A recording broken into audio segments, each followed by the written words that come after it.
Good morning, everyone, and welcome to Sunday, December 29th's video covering the games that took place last night on December 28th. All right, we, well, we'll cover these first, actually. Um, these are two games I was not tuned into, although I did catch about the last maybe 4 minutes of this game.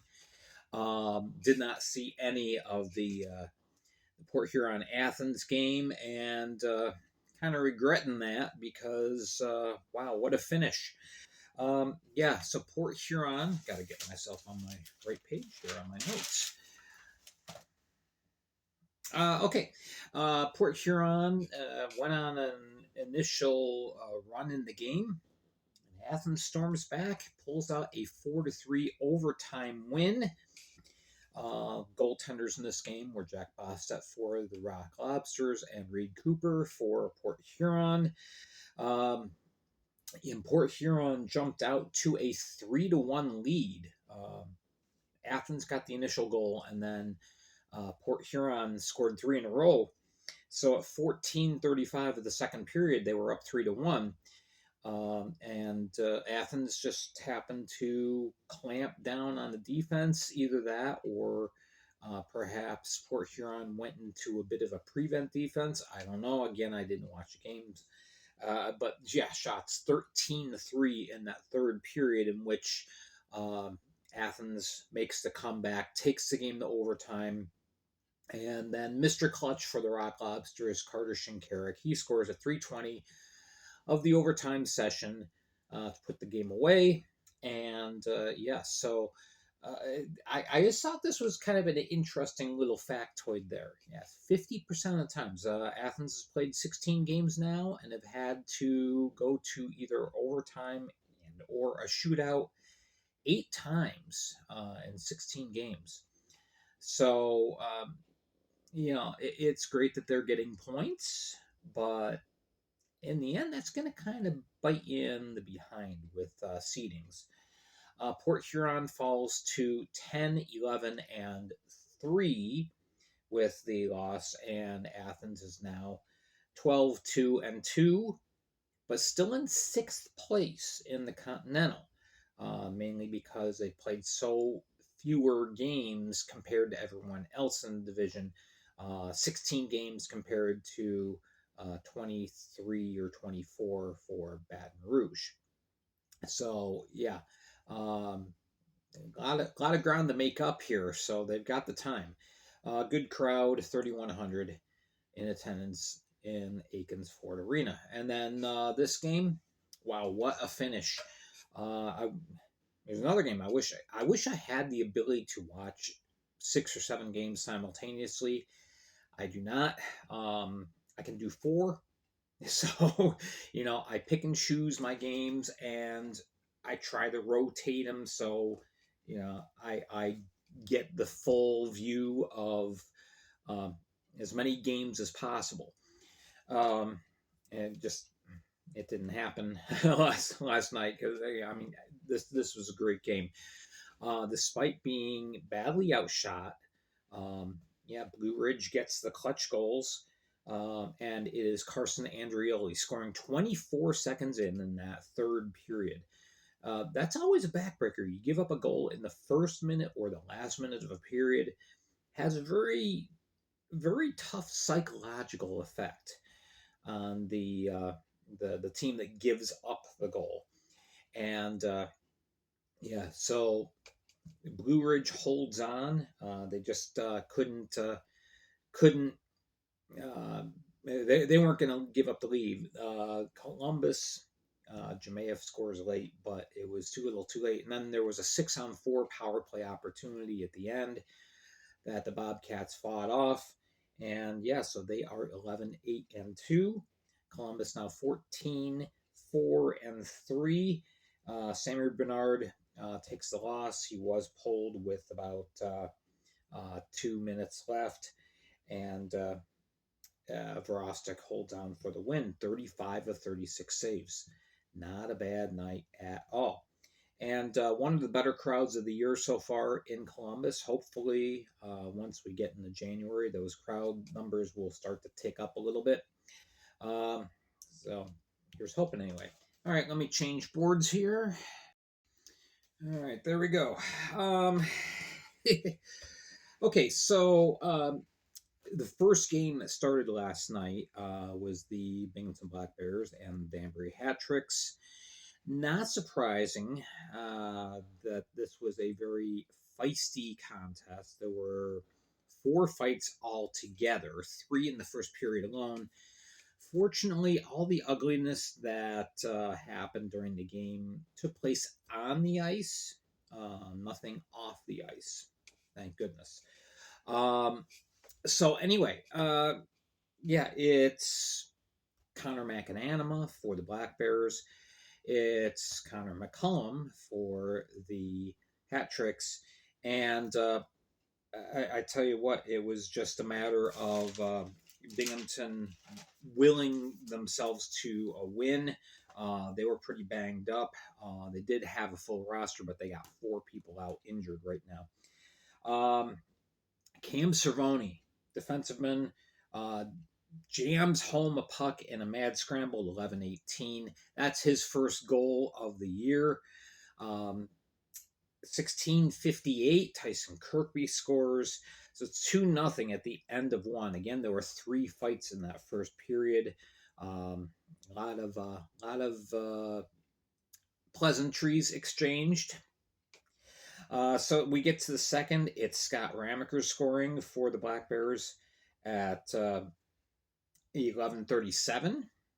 And then CJ Stubbs gets on the board at 17:46.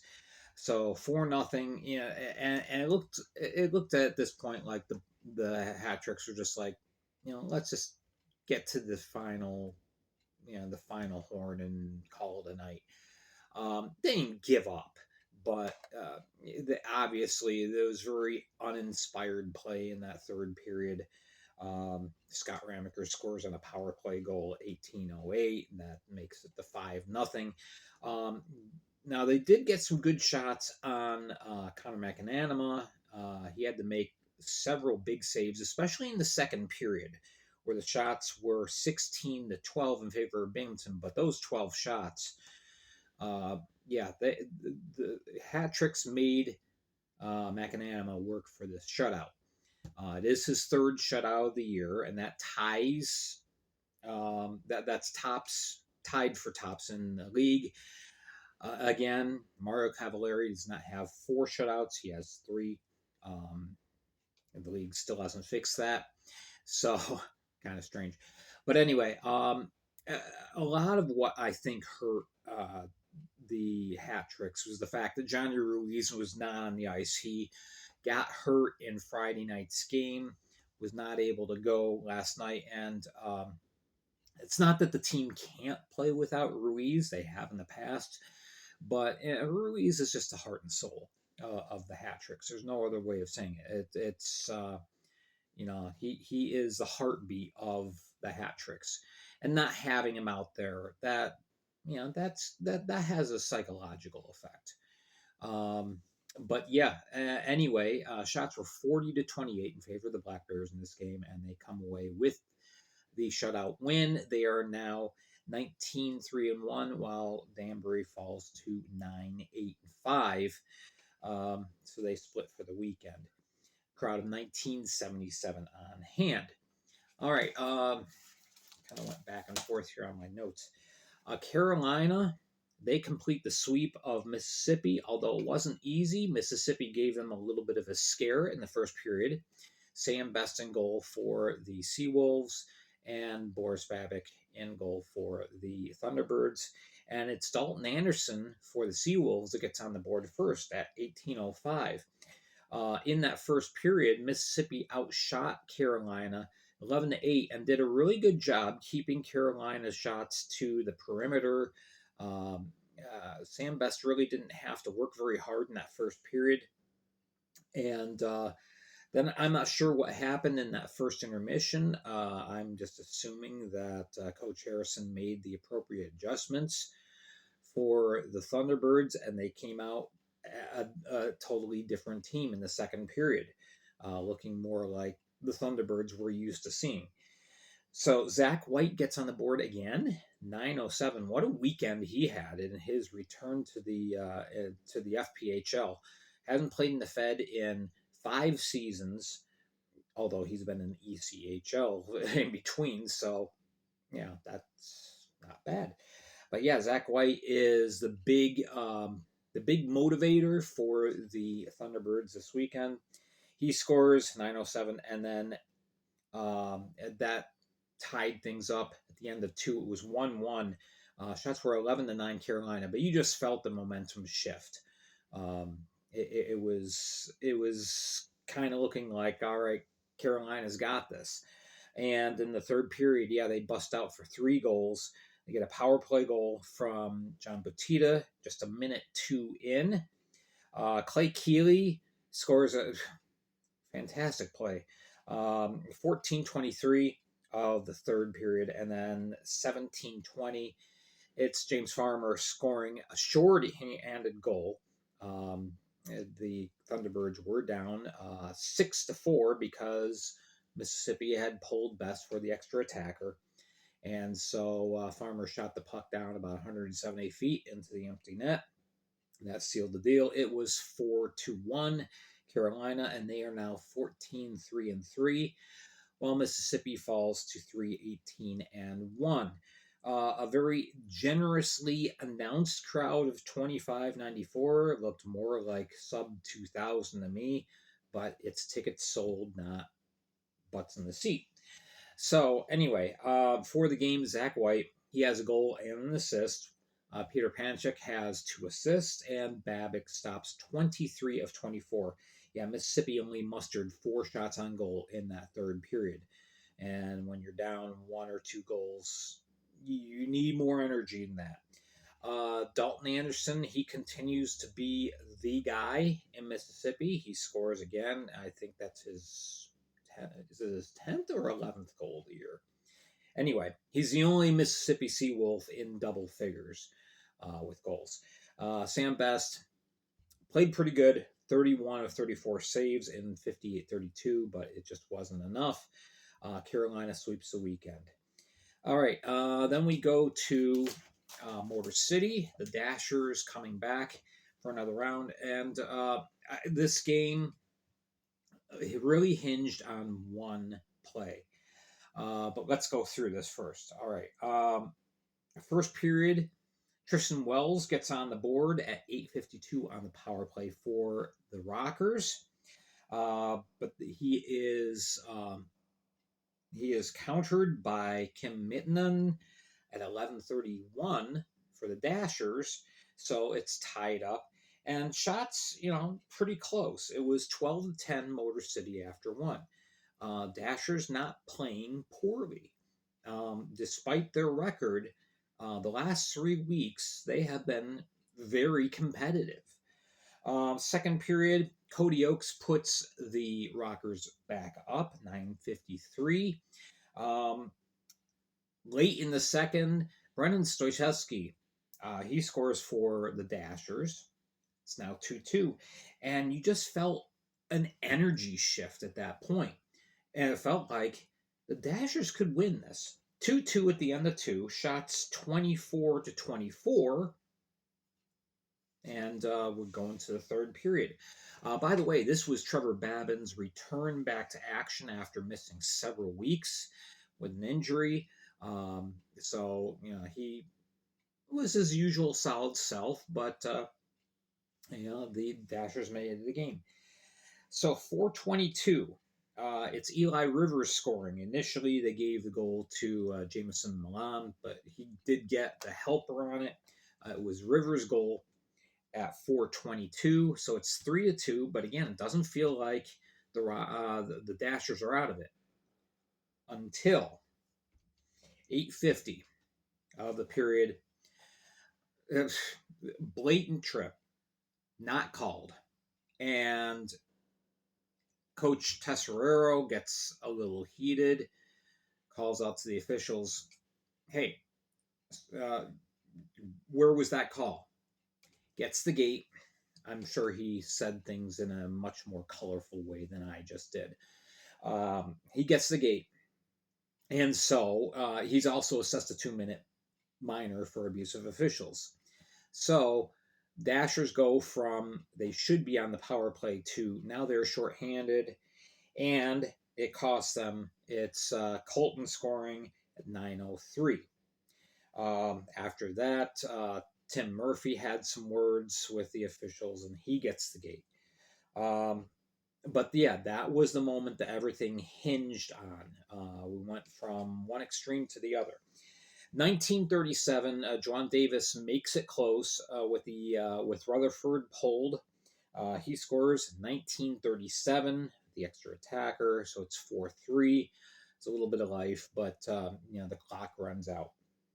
And so, yeah, despite now having an 18-game losing streak and a record of 1-17-3, the Dashers are playing well. You can't sleep on them. Motor City does improve to 10-11-1. Colton with a goal and assist. Milan with 2 assists. For the Dashers, it's Kim Mettinen. He had a goal and 2 assists. And John Davis also had a goal and assist. Rutherford stops 35-39, while Babin stops 37-40. And I've got to take a side out here and address something that's I shouldn't have to do this on these videos. I'm sorry, but I've got to do it. There were several occurrences, at least 3 in the game, in which some fans unplugged the camera hookup that Dasher's play-by-play guy, Devin Dobik, had set up. This is not the first time that this has happened at Big Boy Arena, that the visitor's camera has been tampered with. All right. If you're at the game, be professional about being there. Don't tamper with other people's equipment. All right. I'm calling out. I don't know who you are. You know who you are.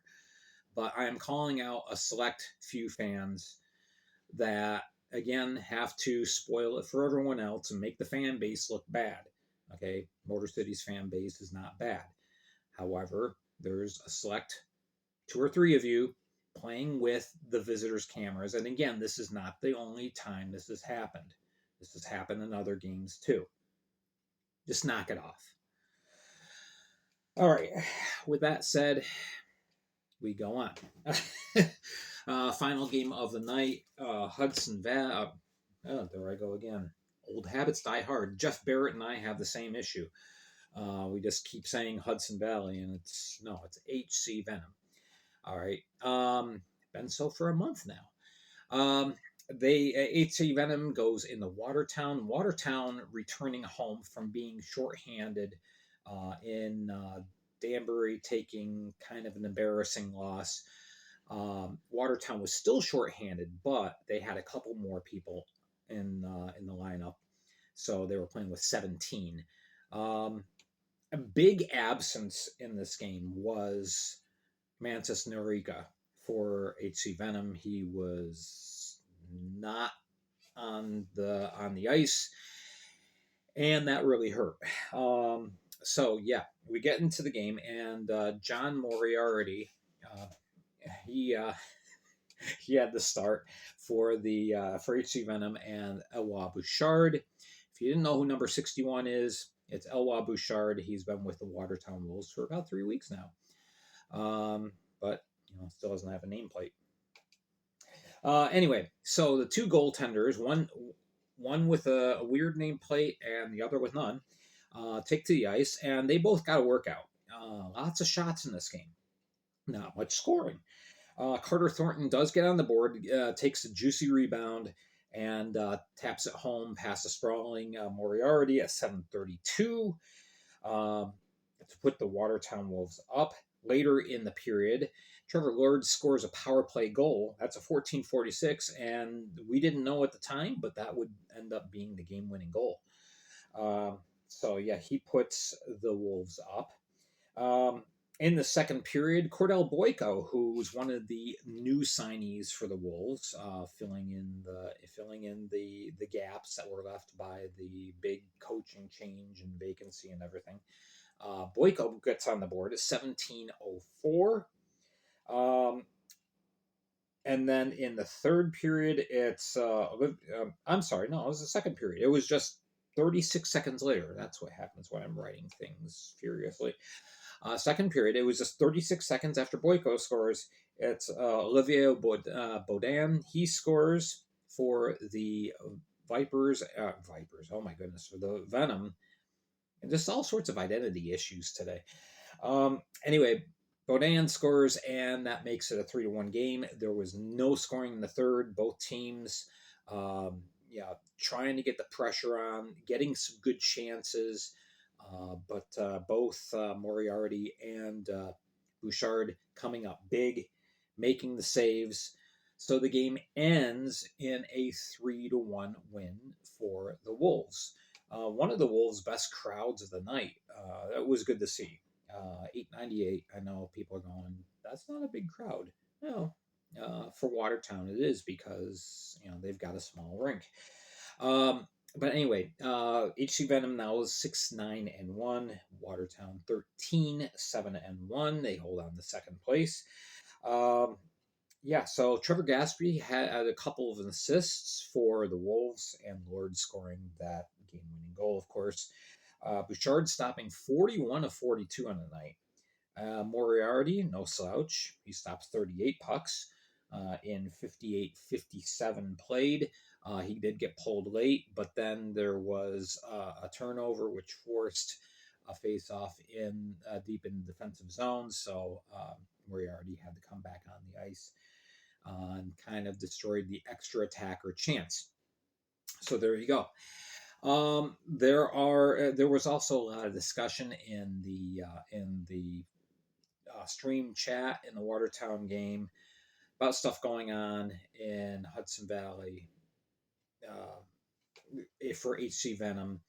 I wish I could be more optimistic about things looking forward, but with some of the events that happened over the last 48 hours, color me skeptical. I'm just being honest. I hope things work out, but at this point, I don't know. All right. Well, thank you for watching. I am Gary Ryan for the Fed League Flash. We will have a video tomorrow, Stars and Standings. I will be pre-recording, and unfortunately, the results of tonight's game between Columbus and Mississippi will not be factored in. Unfortunately, I got a busy day tomorrow, so I don't have an ability to do any kind of podcast tomorrow. So pre-recording today. All right, thank you for watching. Make sure to hit like and subscribe, tell a friend, and make sure you're following me on the Flash Audio Network here on YouTube and on Facebook, of course, too. Thank you so much for watching. You guys have a wonderful week ahead. Happy New Year to you. Oh, that's right. I have this thing.